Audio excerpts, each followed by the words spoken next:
My name is Brian Anderson, CEO of Volatile Technologies, and you're watching Taking Stock.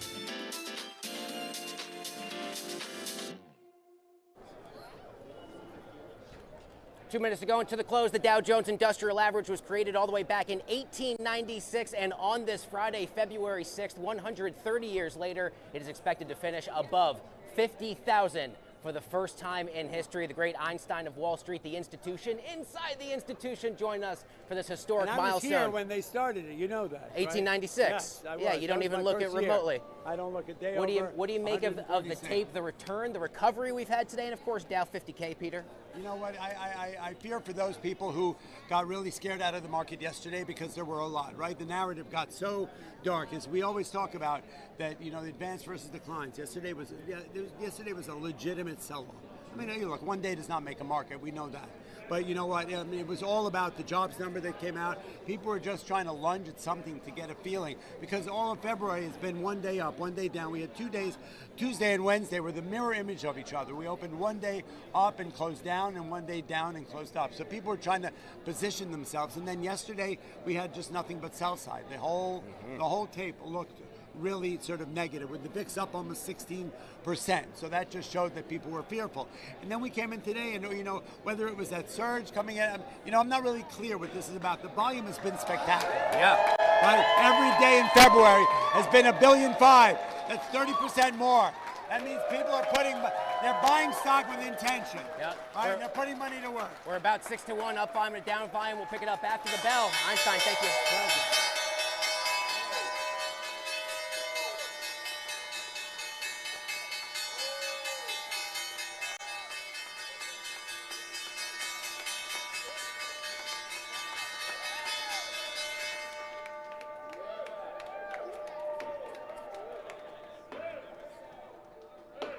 There we go. And on this history-setting Friday, the team from I Have a Dream Foundation here at the big board set to do the honors, both ringing the closing bell, and they will join us here on the broadcast in just a little bit. Peter Tuchman and I just breaking down Dow 50,000, and that's because the most weighted names in the price-weighted index of the Dow are in positive territory in no one's terms. Goldman Sachs, Caterpillar, Microsoft, Home Depot, as well as Amgen, all having a very strong bounce-back performance after 3 days of profit-taking and a fair bit of selling. Been a very volatile week down here, to say the least. Let's bring in our good friend Melissa Otto, head of Visible Alpha Research at S&P Global Market Intelligence, for her take on everything. Take one step this way with me, if you don't mind. Okay, so here we are, Dow 50,000. We're so close to all-time highs for the S&P 500. But what a wild last 72 hours it's been, and quite the recovery today. What'd you see? First of all, thanks for having me here at the New York Stock Exchange, especially on such an incredibly exciting day. Dow 50,000, amazing. I mean, what a wild week. I mean, earlier in the week we thought, oh my God, this is Armageddon. And now here we are at all-time highs. The volatility is unprecedented. Yeah, it absolutely is. Talk to me about what you've seen about some of the mega cap tech earnings. We've now got most of the Magnificent Seven behind us, but Amazon kind of getting rocked in the day, even though they said, hey, we're going to double our CapEx spend on the AI build-out 1 year to the next. What happened with Amazon? I mean, they came in with a CapEx number that was 30% higher than Visible Alpha consensus. Already high, $200 billion is what they announced. This is an incredible number. Then you also had Alphabet, similar situation. Their number was actually 50% higher than Visible Alpha consensus. So you've got this massive amount of capital coming into the market for data centers, for compute, all of this to support AI. And that's not alone. How about Microsoft and some of the other names? We had a few names report last week, and they're all important. These are the most consolidated and most important names in the S&P 500. I mean, when we aggregate all of them together, this year alone, we're going to see over $630 billion in CapEx.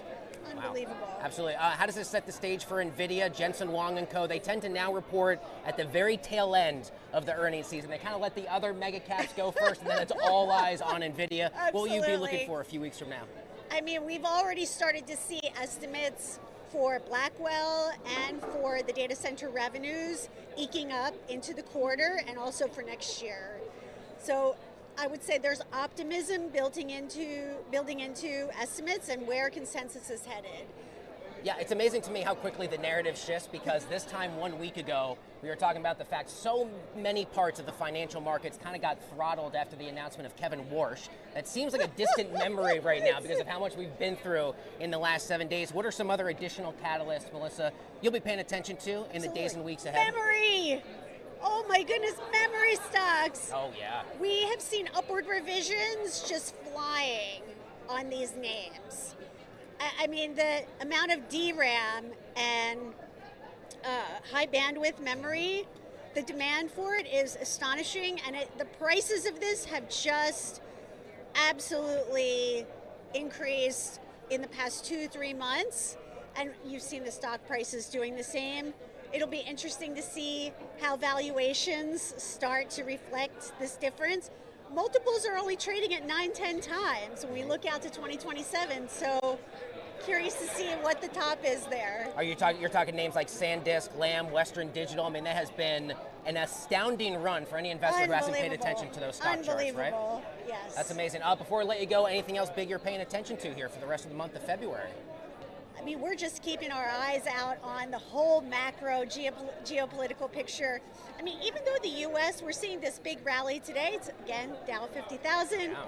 But, you know, one of the things that's been very interesting is overseas markets. Emerging markets up almost 50% in the past couple of months. Developed markets also trending very, very well, outperforming the U.S. So is that trend going to continue? And also, what's going to be the trajectory of the dollar given all of this new Fed news? Yeah, of course. Are we going to continue to see strength, or could we see a weaker dollar? Yeah, we saw a lot of strength as everything else was selling off this week. On a day like today, obviously, we reversed the tape. Absolutely. The Dixie falling about 22 basis points on the day, selling in at 97.49. Our good friend, Melissa Otto, head of Visible Alpha Research at S&P Global Market Intelligence. Happy Dow 50,000. Happy Friday. Come Happy back anytime. Friday. It's great to have you. Skylar, grab your mic. Todd, you and I will head this way and go for a walk. We will now bring you the latest event contract odds from our friends over at Polymarket, because everyone's talking about the big game. And I don't mean the New York Knicks game on Sunday, though. That is a big one. We're, of course, talking, excuse me, Lynn, how we doing? We're, of course, talking about Super Bowl 60 coming on Sunday, 70% odds in the eyes of Polymarket participants. Seattle will win the game over New England. 51% odds. The MVP of the game will be 44% it'll be Sam Darnold. 26% chance it will be Drake May. 51% odds, I really like this contract, that the winner of the coin toss will end up winning the Super Bowl itself. You could also wager about which companies will run ads during the big game. OpenAI, Anthropic, Amazon, we're expecting all those and much more. Also, the favorite color for the Gatorade shower is blue. For whatever that's worth, I think it might be orange. We'll take a look at a couple NYSE notables before we toss a break. How about the team from Delta here, reaching fresh all-time highs in the day, with the stock reaching up almost 8%. All of the major airlines catching a bid on this Friday, bouncing back after a few brutal sessions. Strong 2026 forecast helping boost these stocks as part of this Friday recovery. Delta shares up 7.5% on the year. The average one-year price target sits at $84 a share. Upside potential of another 12% or so off these current levels. And how about the Select Spiders? This is the energy ETF XLE, the best performer in the S&P 500 so far here in 2026, the third best over the last 52 weeks. ExxonMobil, Chevron, ConocoPhillips, those are your most weighted names here. It's a cold weather story, it's an AI data center story, it's a geopolitical security story, in a very strong uptrend, up about 20% or so from mid-December alone. All right, FinTech TV's lead anchor, Remy Blair, sat down with Solana Foundation's Nick Dukoff recently at the Ondo Summit 2026 earlier this week, right here in New York City. Take a look.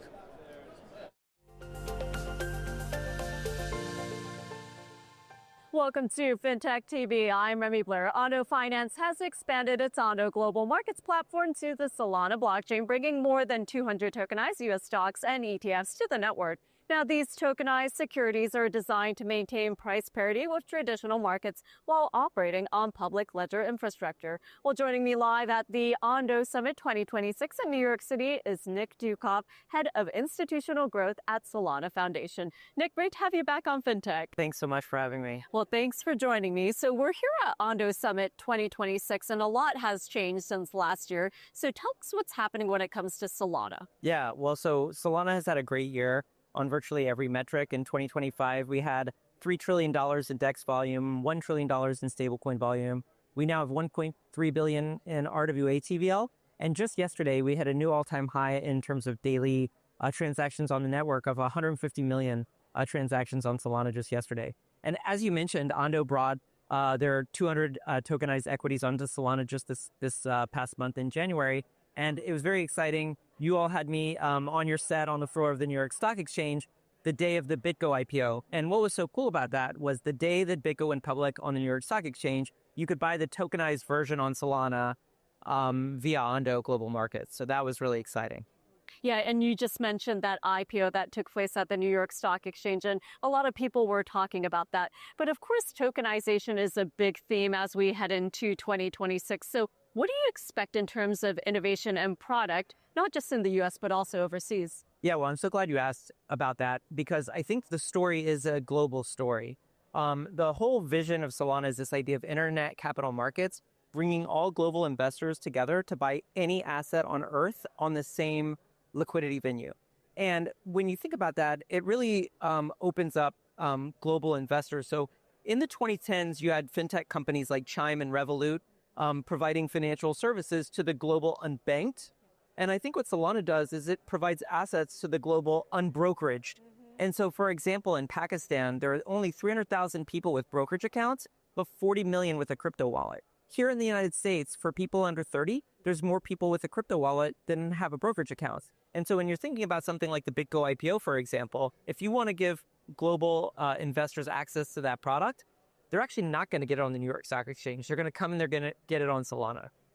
And we're here at the Ondo Summit. So, of course, there are a lot of stakeholders, a lot of people in the ecosystem that are attending. We have TradFi, we have DeFi, we have policymakers, as well as media here. So give us your take on some of the conversations unfolding and what you make of some of the announcements. Well, it's unbelievable, the group that Ondo has pulled together today. I mean, I've seen partners of ours from JP Morgan, BlackRock, State Street, Wisdom Tree, Invesco, and on and on and on. And I'm sure I'm missing many. They really have a who's who of TradFi here, along with some of the more DeFi native folks like the Solana Foundation. And I think that's the really cool thing about Ondo is they're great at bringing TradFi and blockchain together. Well, Nick, always great talking to you. I'm sure you and I will be talking from many events this year. So thank you so much for joining me. And thank you so much for all of your insights. As always, thanks for having me. My pleasure.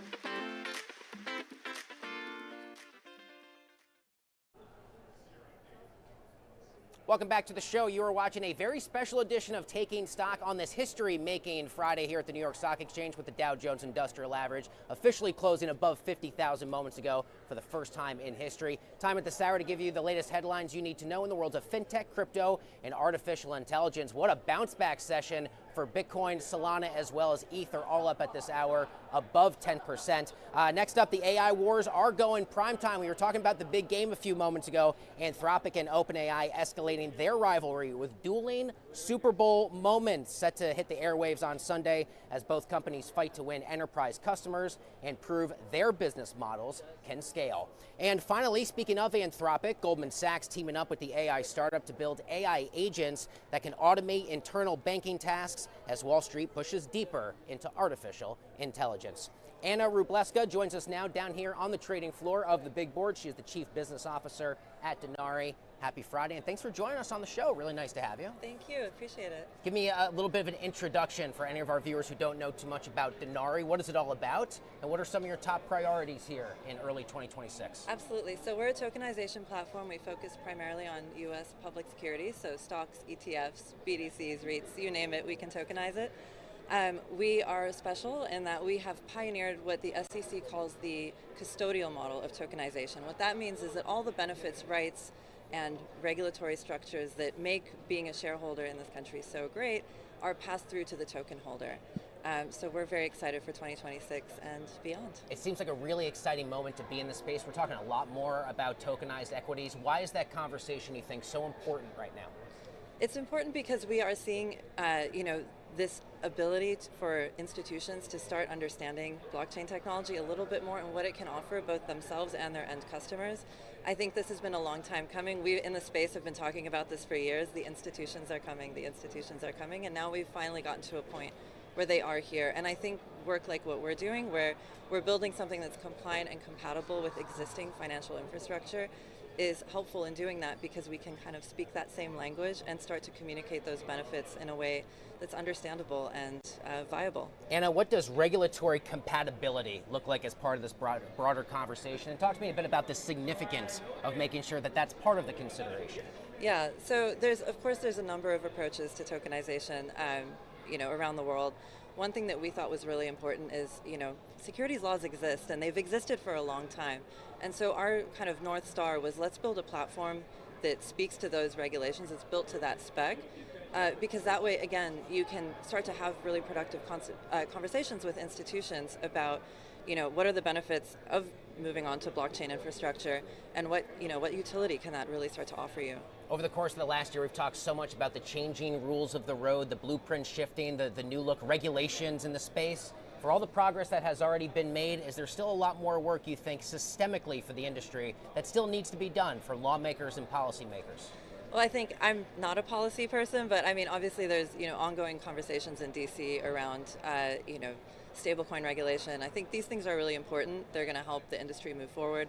Obviously, for anyone that's operating in a regulated space, we need rules of the road.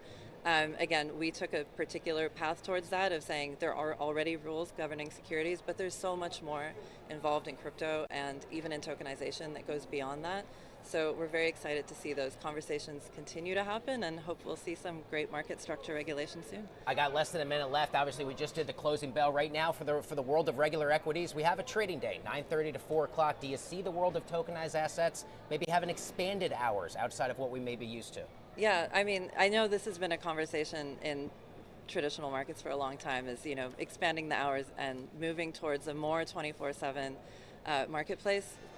Pros and cons of both, but one of the benefits of crypto rails is 24/7 marketplace, and there's a lot that can be unlocked with that, and we do think tokenization can be really helpful for that.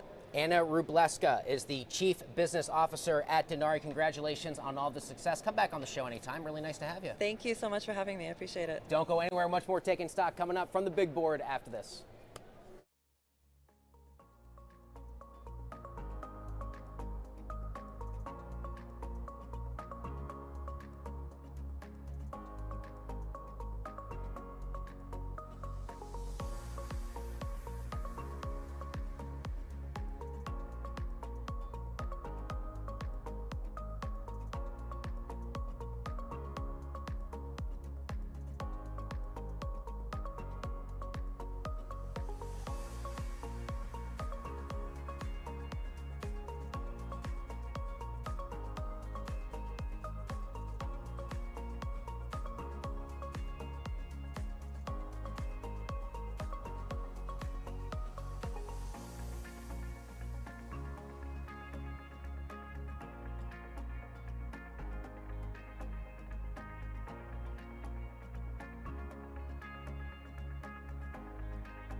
Welcome back to the show. You're watching Taking Stock, still live here on the trading floor of the New York Stock Exchange. Time for a few headlines in the world of startups, raises, and rounds for your Friday afternoon. First up, Barrick Mining Corp is planning to spin off its top North American gold assets through an IPO later this year in 2026, a strategic reset aimed at unlocking value as gold prices still sit very close to all-time record highs.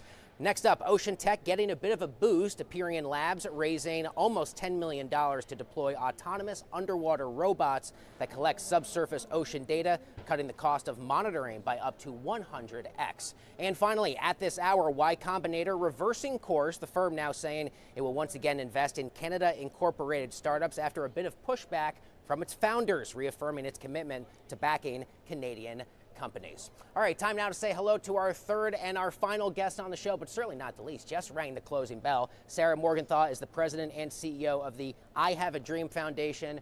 Great to have you here. Congratulations on doing the bell today. Thank you very much, and it's great to be here on such a historic day with going over 50,000.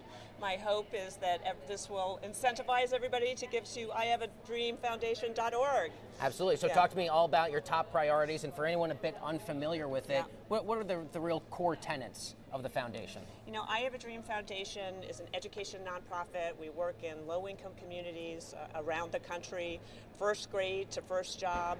It's about the social and emotional learning support, about skills-based and mentorship, really. Mentorship and long-term relationships. So important, in this time when, isolation is really at a crisis point. I love that phrase, first grade to first job. Any particular success stories? I'm sure there are countless, but things that really stand out to you as being really proof of the undeniable success, the amazing work you and the foundation have done. That's what keeps you going because, the education crisis is real, but when I hear the stories, I've met Bobby Daniels in Atlanta who came out of a housing project and now is a lawyer in Atlanta doing great things. In fact, he'll kill me, but I told him, I think you might be the next Barack Obama.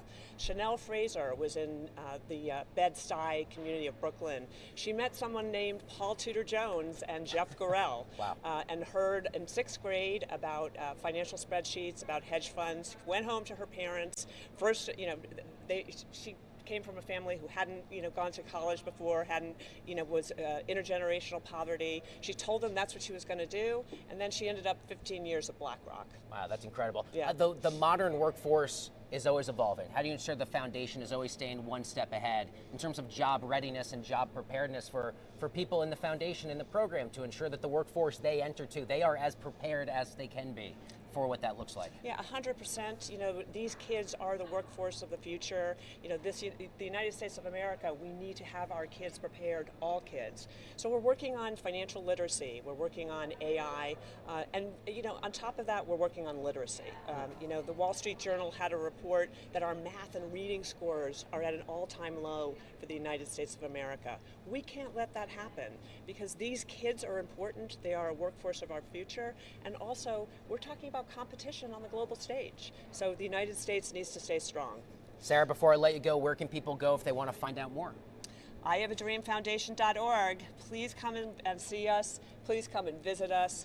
These kids need you, we need you, and it's an exciting time. Sarah Morgenthau, President and CEO of the one and only I Have a Dream Foundation. Congratulations. Thanks a lot for joining us on the show. You're very welcome. Really good to have you. Don't go anywhere. Much more Taking Stock coming up from this big Friday here on Wall Street right after this.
Welcome back to Who in the F Knows 2026 Predictions. I'm Scarlett Sieber from Money 2020, and today we're going to be diving into another bold forecast from our Money 2020 content team.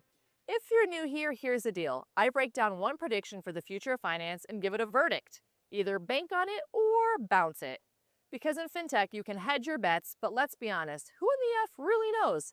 Let's cash in.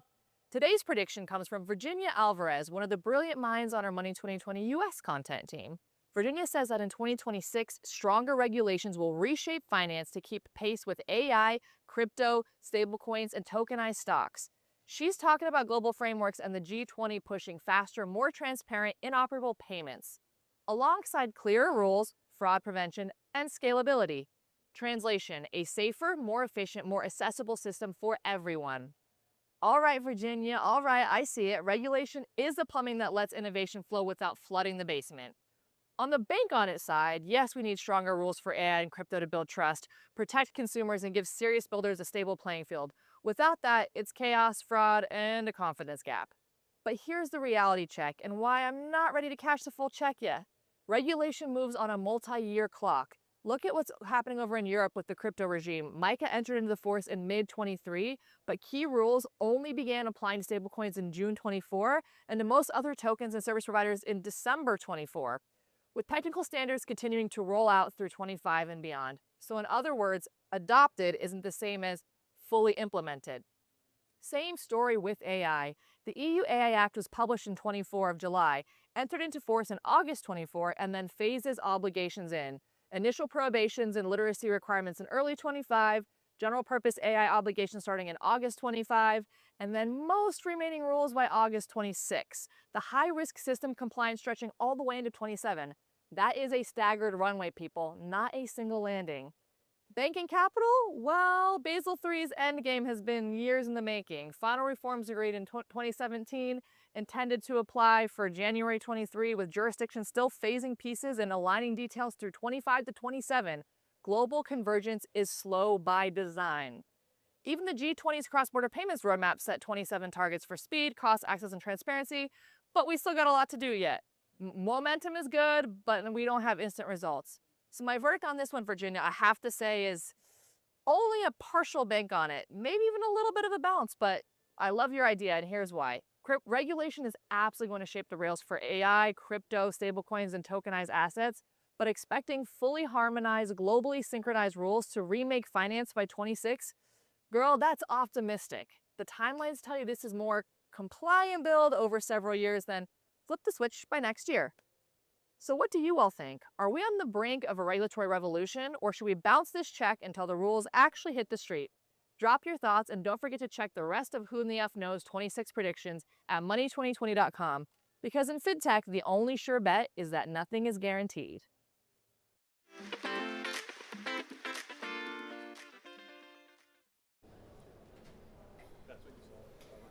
50,115.67. That is the closing tape on this historic Friday, February 6th for the Dow Jones Industrial Average, 130 years young. We'll get you quickly updated for what to expect, crossing all of the wires and tapes for Wall Street next week. We are setting up to have another very busy 5 next trading days. Lots of Fed speakers on tap. On Tuesday, we'll get earnings from names like CVS, Coca-Cola, Datadog, Pfizer, Spotify, and many others. On Wednesday, we will finally get the long-delayed January jobs report. Remember, we kicked that over from a couple weeks ago. We'll also hear quarterly results from names like Shopify, T-Mobile, AppLovin, Cisco, as well as Mickey D's set to cross at the open on Wednesday. On Thursday, we'll hear from Coinbase, Pinterest, Rivian, DraftKings. We'll hear what the gambling giant had to say with regards to wagers surrounding the big game on Sunday. And next Friday, the January CPI, Friday morning earnings from Moderna and Wendy's. That's going to do it on this history-setting day here on Wall Street. Thanks for watching. We will see you on Monday.